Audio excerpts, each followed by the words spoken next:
My stepfather sold my childhood home while I was out of town. You don't need it anymore, he shrugged. My mom said nothing. I just smiled, sent one email, and walked away. 72 hours later, he was calling me nonstop, begging me. I never thought I'd be typing this out, but here we are. This happened last week, and I'm still processing everything. Some background. My dad passed away 5 years ago, leaving our family home to my mom and me jointly. It's not fancy. Just a 3-bedroom ranch-style house with a big basement where Dad had his woodworking workshop. That workshop was where I spent most of my weekends growing up, learning how to build things with my hands. My mom remarried 3 years ago to Dante. He's always been pushing for them to upgrade their lifestyle, whatever that means. Our house isn't in some upscale neighborhood. It's a solid middle-class area where most people have lived for decades. Mrs. Rodriguez next door has been bringing us tamales every Christmas since I was 10.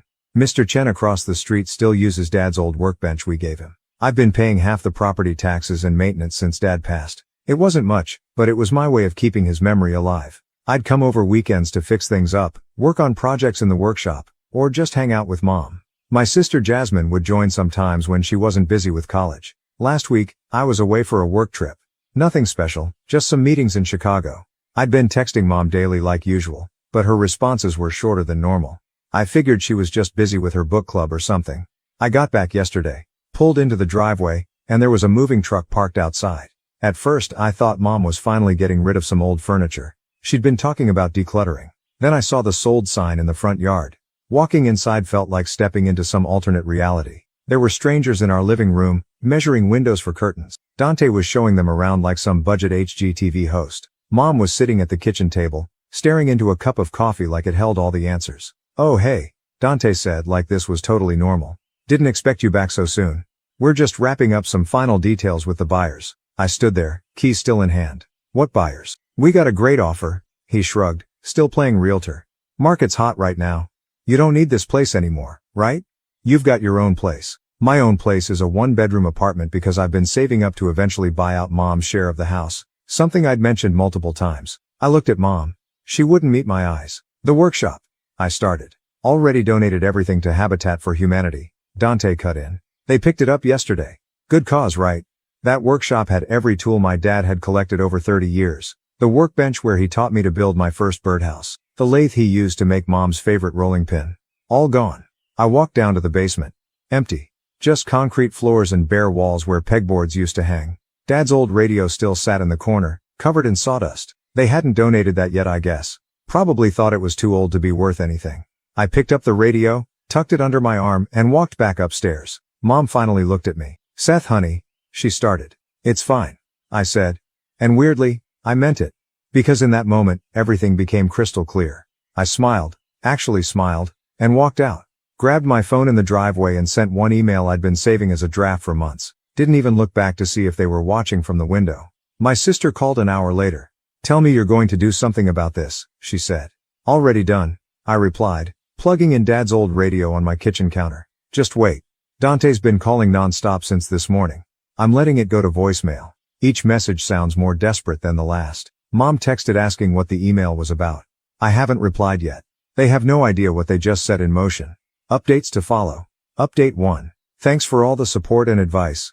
A lot has happened in the last 48 hours, so buckle up. Remember how I mentioned that email I sent?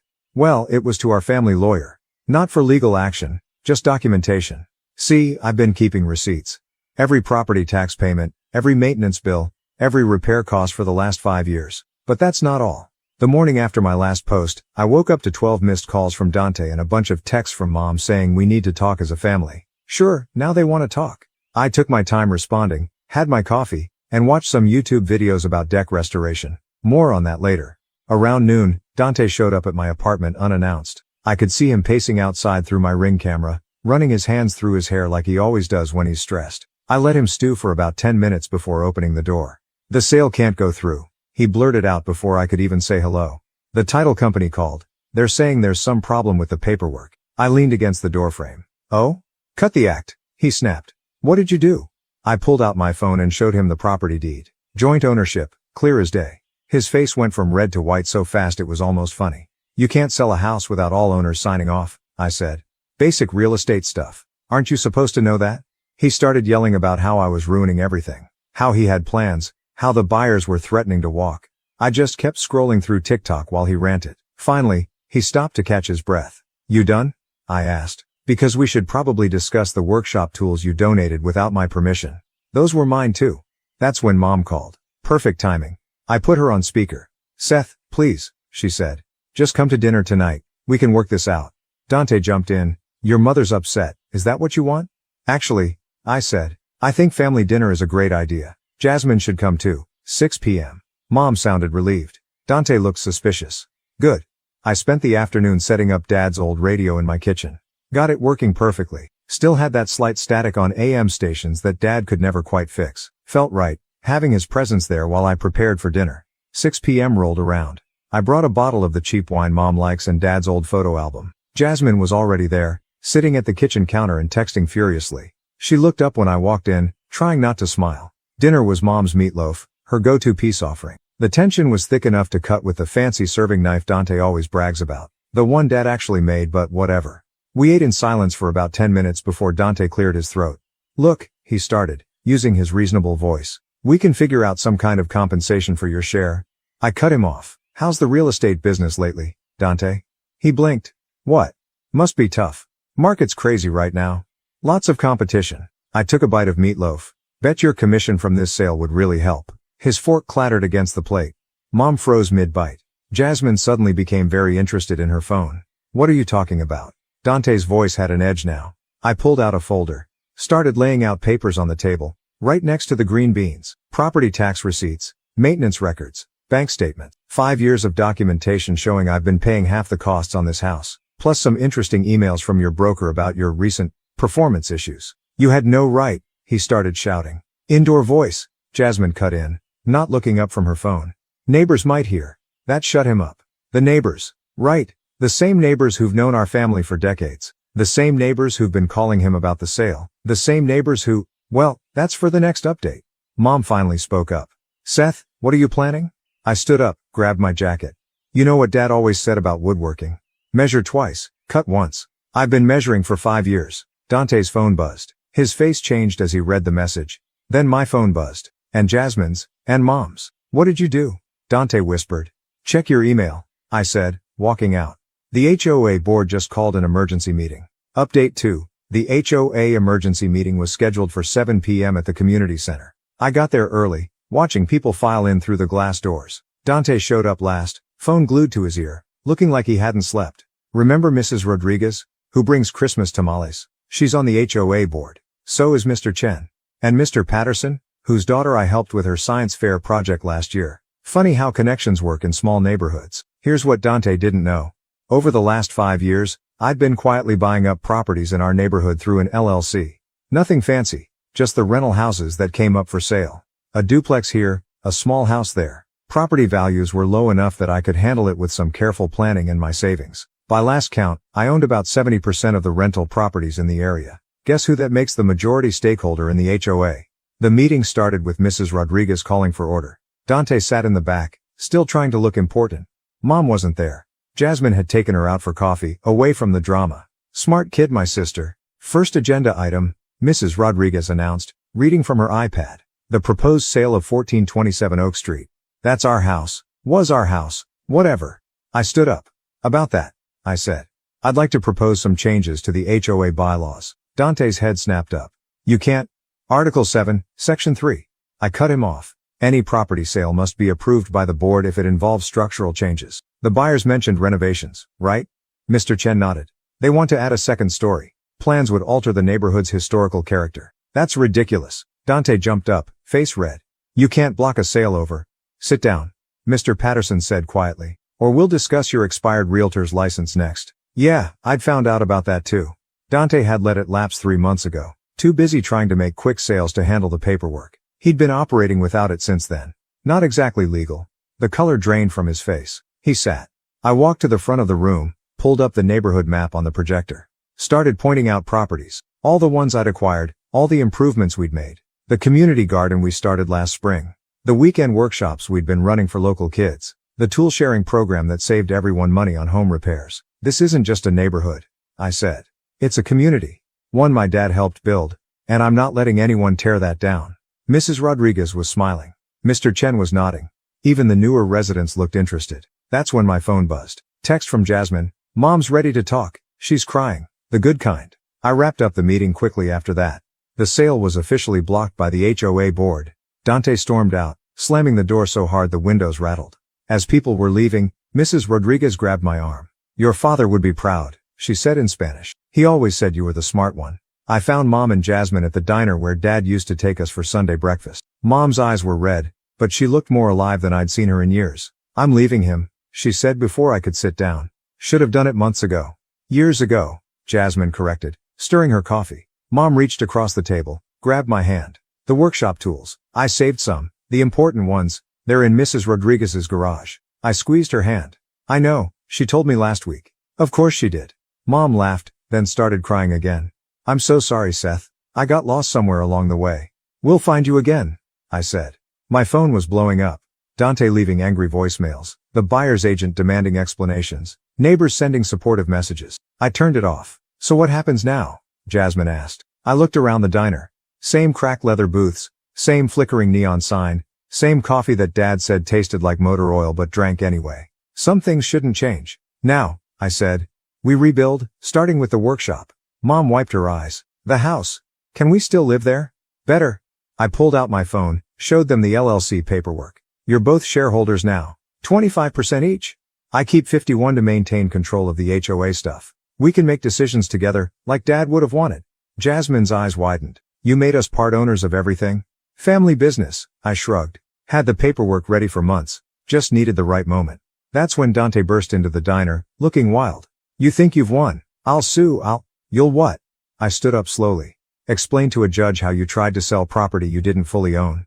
Or how you've been working without a license. Or should we talk about the creative accounting in your last 3 deals? He deflated like a punctured balloon. Finally got it. Get out of our neighborhood, I said quietly. You don't belong here. He left. Mom started laughing. A real laugh, like when Dad used to tell his terrible jokes. Jasmine joined in. Soon we were all laughing, probably looking crazy to the other customers, but who cared? The diner's owner brought over a slice of apple pie. On the house, he said. Your dad's favorite? Finally update. It's been 2 weeks since my last update. A lot has happened, and not all of it was pretty. But we're finally on the other side of this mess. First off, Dante didn't go quietly. The morning after the diner confrontation, he showed up at the house at 6 a.m., completely unhinged. Started throwing Mom's garden gnomes at the windows. Real mature. Mr. Chen caught it all on his security camera and sent me the footage while I was driving over. I found Mom on the front porch, screaming right back at him. Jasmine was on the phone with the police. The whole neighborhood was out watching. Some still in their pajamas, others recording everything on their phones. Mrs. Rodriguez's grandson was live streaming it on TikTok. You think you're so smart? Dante was yelling, waving around some papers. I found the loophole in your precious HOA bylaws. Article 12 says nothing that helps you. I cut in, walking up the driveway. I wrote those bylaws revisions myself last year. There are no loopholes. He lunged at me. Actually lunged, like some bad movie villain. I sidestepped, and he face-planted into Mom's prized hydrangeas. The crowd gasped. Someone laughed. I heard the distinct sound of TikTok comments rolling in. Get up, I said. You're embarrassing yourself. He scrambled up, dirt and petals in his hair. This isn't over. I've got friends in the city council. Had friends? Mom interrupted. I called Karen last night. You know, your golf buddy's wife. Told her everything. She was very interested in how you've been handling property sales lately. Dante's face went from red to gray. Karen's the city clerk. She handles all the property records. And she makes the best potato salad at the summer block party. Which is probably why Dante forgot she existed when he was plotting against us. Face it, Jasmine chimed in. You lost. Now get off our property before the police show up and this goes viral. Well, more viral. She pointed at the growing crowd of phone-wielding neighbors. That's when Dante made his final mistake. He rushed at Mom. He didn't get within 3 feet of her. Mr. Patterson, the former high school wrestling coach, had him in a hold before anyone could blink. Dante squealed like a stuck pig, dropping his papers everywhere. The police arrived to find our stepfather pinned to the ground by a 65-year-old man while the entire neighborhood filmed it. Not his proudest moment. They took him away in the squad car, but not before he started screaming about lawsuits and revenge, through the car window. While Mrs. Rodriguez's grandson provided running commentary on his live stream. After the excitement died down, the real work began. Mom filed for divorce that afternoon. The workshop tools came out of hiding. Turns out nearly everyone on the block had been storing pieces for us. Mr. Chen had Dad's lathe in his garage. The Pattersons kept the hand planes in their attic. Even old Mr. Wilson, who never leaves his house, had been guarding Dad's favorite workbench in his basement. We spent the weekend putting the workshop back together. The whole neighborhood helped. Kids were running extension cords, teenagers were organizing tools, adults were installing new shelving. Someone ordered pizza. Mrs. Rodriguez brought tamales. Mr. Chen's wife made her famous dumplings. Your dad would have loved this, Mom said, watching everyone work. She was smiling, really smiling, for the first time in years. He always said a home is only as strong as its foundation. Speaking of foundation, Jasmine called from the basement stairs. We found something. Behind the old water heater, tucked into the wall, was a time capsule.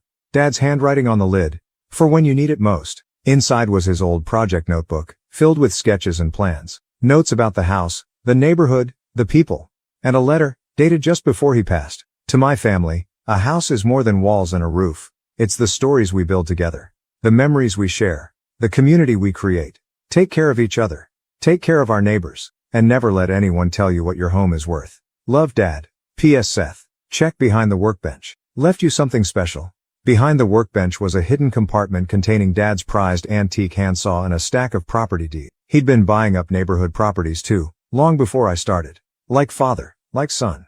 We're turning the front room into a community workshop space. Free classes for neighborhood kids start next month. Jasmine's moving in to help run them. Mom's planning a garden that wraps around the whole house. Says she needs a project to keep her busy during the divorce. Dante? Last we heard, he's staying at a motel outside town. His real estate buddies won't touch him now. Turns out reputation really does matter in small communities. The viral videos probably didn't help either. The house isn't just ours anymore. It belongs to everyone who helped save it. That's what Dad would have wanted. Edit. Just got word that Dante's moving 3 states away. Guess he finally got the message. The workshop's first project? Building a new sign for the community garden. Dad would have appreciated the irony.